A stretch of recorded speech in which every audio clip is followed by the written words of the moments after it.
de mon pays, d'où ma conviction. Il n'y a ni vainqueur ni vaincu dans le procès de mercredi dernier à Tambacounda. La justice a prouvé qu'elle reste le dernier rempart pour le respect de nos libertés individuelles, souvent menacées par des initiatives politiciennes. C'est à dénoncer, et telle une sentinelle, nous serons là pour combattre l'arbitraire incarné par ce revanchard de la scène politique et ses talibés. Il confond ses casquettes de Premier ministre et de chef de parti. Sa position actuelle lui permet d'accéder à des dossiers secrets classés, secrets d'État qu'il tente de manipuler dangereusement.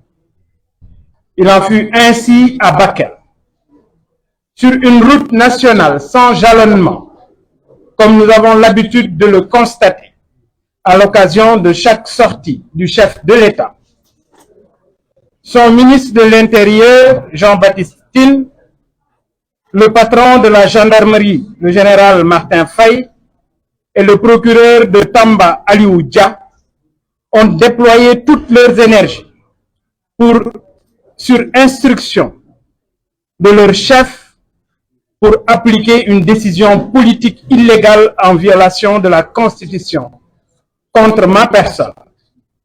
Ils ont tous agi en vrais militants du parti PASTEF pour me mettre en prison.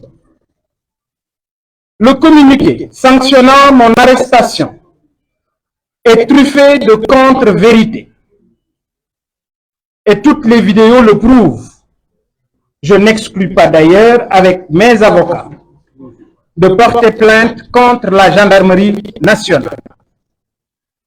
Malgré cette injustice, j'ai agi en homme responsable, sans user de subterfuges fantaisistes pour échapper à la justice, comme le faisait ce tricheur et peureux de la cité Keur Gorgui. Je suis connu pour mes actions humanistes à travers le pays pour venir en aide à mes compatriotes. Et Ousmane Sonko, lorsqu'en 2012, je mobilisais 500 millions de francs CFA pour secourir les populations en détresse à cause des inondations, certainement dans les dossiers fonciers nébuleux de son ex-mentor poursuivi pour 8 milliards par la CRI. Mon engagement pour mon pays et pour mes compatriotes ne date pas d'aujourd'hui. Et je ne cherche pas, ni par le mensonge, ni par les manipulations, à verser du sang de la jeunesse pour accéder au pouvoir. Je suis un homme de vérité, de justice, un humaniste engagé pour les bonnes causes. C'est ce qui m'a conduit à la prison de Tamba. En moins de 2 mois, j'ai fait l'objet de 2 arrestations. C'est la preuve tangible que je fais l'objet de persécutions orchestrées par Ousmane Sonko et le PASTEF, dont je suis la cible principale. Ils tentent vainement à m'empêcher d'exercer pleinement mon droit en tant qu'opposant. J'ai été victime d'arrestations illégales, de détention arbitraire, d'interdiction de circuler librement dans mon propre pays. Les restrictions ou la restriction qui m'a été injustement imposée reposait sur la seule volonté de l'autorité politique et non sur la loi.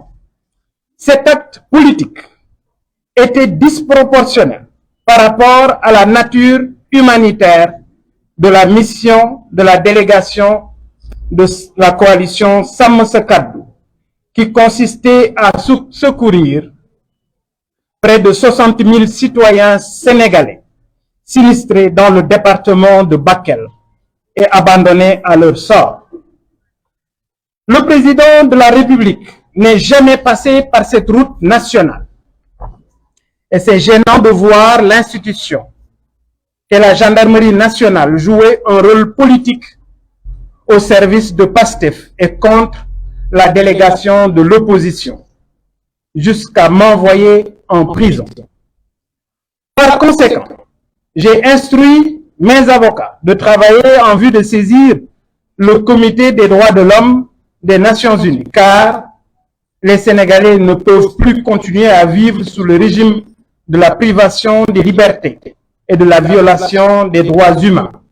J'en fais un combat personnel. En sortant de la MAC de Tambacounda, j'ai pensé aux populations sinistrées de Bakel. Je leur témoigne ma sympathie et ma solidarité.